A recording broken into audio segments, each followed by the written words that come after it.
Most of you are probably familiar with this. It's a yardstick. Now imagine it laid down 14,026 times. That's how many yards Frank Gore has recorded over his 13 seasons in the NFL. The veteran running back has 9 seasons of 1,000 or more rushing yards and fell just short of that this season with 961. And at the age of 34, Gore still has that workhorse mentality, going the extra mile every game, or rather, the extra yard. Tonight marks opening night for the Pacers and also the return of Victor Oladipo to an Indiana team. Oladipo played his way into the hearts of Hoosiers while at Indiana University, where he spent 3 seasons and received several honors, including Big Ten Defensive Player of the Year in 2013. Oladipo is now back in Indiana after being traded from the Thunder in July, and his return is sure to be one of the highlights of opening night at Bankers Life Fieldhouse. If you've ever wondered what a million meals looks like, then take a look behind me. Today in Lucas Oil Stadium, there are thousands of volunteers taking the time to create meals for hungry families in Indiana, as well as areas affected by recent hurricanes. After 6 seasons as head coach, Chuck Pagano and the Indianapolis Colts have parted ways. 2017 was the Colts' first losing season since 2011, just the second in 16 years, and the Colts will miss out on the playoffs for the 3rd consecutive season. A Colts squad that is used to dominating the AFC South found themselves with just 2 division wins this year, both against the Houston Texans, who finished out at the bottom of the division. It's time for a change here in Indianapolis, starting at the top. But before we look ahead, let's take a look back at Coach Pagano's time with the Blue and White. It's not even noon here in Indianapolis, but it is already over 80 degrees. Pretty uncomfortable temperatures for September in the Midwest, but that has not stopped the Indianapolis Colts from getting out and giving back to the community. Today, some of the players came out to Jonathan Jennings Elementary School to help build a playground in just one day, trading in their helmets and pads for some hammers and shovels, all in the name of a good cause. It looks like Colts fans will have to be on Luck watch a little while longer. Today, General Manager Chris Ballard announced that Luck will not practice this week after receiving a cortisone shot due to soreness in his surgically repaired throwing shoulder. While it is unclear when Luck will return, Ballard insisted that his rehab process is moving along at a good rate.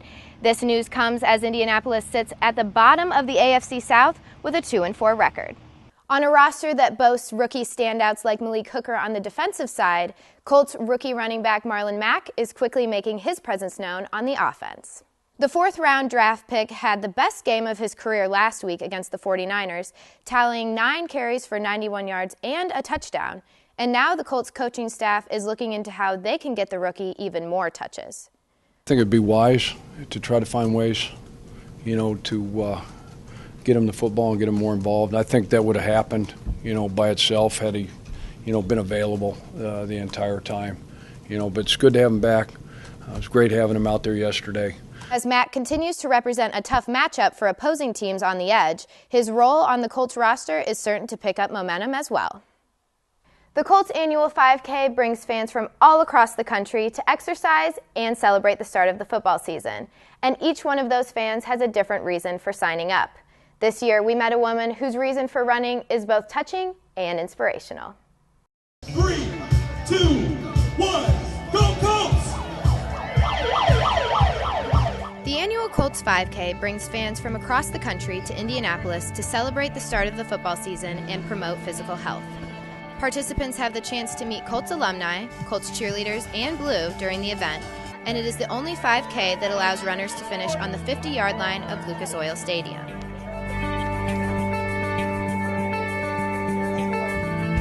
Over 4,500 people participated in this year's 5K, including one woman running with her own special purpose.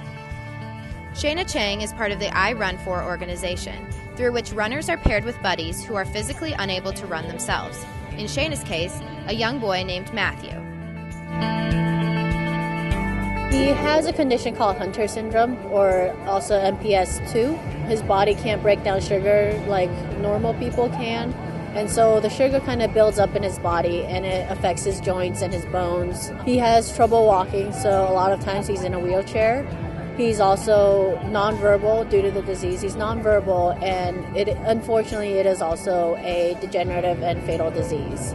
I Run For paired Shayna and Matthew in 2014, and since then the two have formed a bond. We've developed a friendship, and since we've been paired, I've been running for him and sending him just medals and just communicating with his mom. His mom posts a lot of videos and pictures of him, just a happy little boy, not being able to speak, but you can see the joy that he has through his jumping and his squealing and the smile that he has on his face. It's a sad situation that Matthew and his mom is in, but you don't see Amber, Matthew's mom, being negative and being down. She has such a positive outlook on life. It makes me feel like I should be more appreciative of what I have and what life has to offer. The Colts 5K staff helped Shayna share her experience with Matthew by giving her an extra t-shirt and medal to send him, something Shayna tries to do at every race she runs. Races in general, it allows me to do something, to run and feel like I'm making a positive impact on Matthew's life, because I know that when I share stories about my runs, send him the medals or just any memorabilia that I could possibly get, it brings a smile to Matthew and Matthew's mom's face, and that makes me feel good.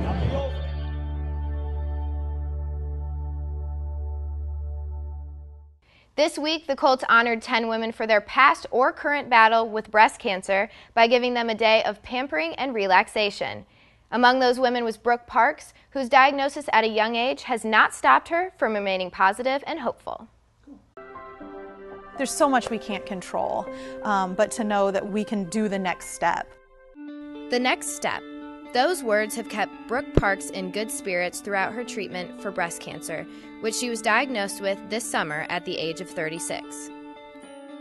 I'm sort of naturally an anxious person, and it's been really interesting that the thing in my life that I would have thought would make me the most anxious hasn't. I've been really at peace with each step. Brooke's upbeat attitude inspires her loved ones, who came together to send in a stack of nominations that led to Brooke being selected as one of 10 women for the Indianapolis Colts Pamper Her Pink event.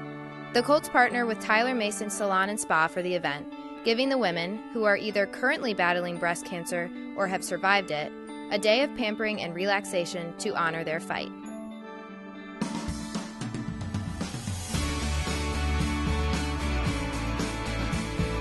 I think it's a really neat event, and I mean, again, living in a context where we aren't just necessarily surviving this and sort of slogging through, but we get to do fun things along the way is really cool. Brooke said that the nominations are amazing and that her support system has been an important part of her journey. While I am the only one they can give the treatments to, people can't share that load. They can share the rest of the load, and that has been incredibly helpful to know that whatever we need, there is somebody that will help us with that. Perhaps the most important show of support has come from her 4-year-old daughter. I actually started losing my hair. I was in the hospital for complications with my first port, and she came to see me in the hospital, and I had put a covering on, but I had told her I was going to lose my hair, and she came in and she said, "Did you lose your hair?" And I said, "Yeah, I did." She said, "Oh, let me see it." And she ripped it off and just started rubbing my head and loved it. And she said, "I love it. I love your bald head." And so for me, I was like, okay, she has shown me to be less concerned about that sort of thing. I think ultimately, I mean, this is in God's hands, and we're in good hands in that case.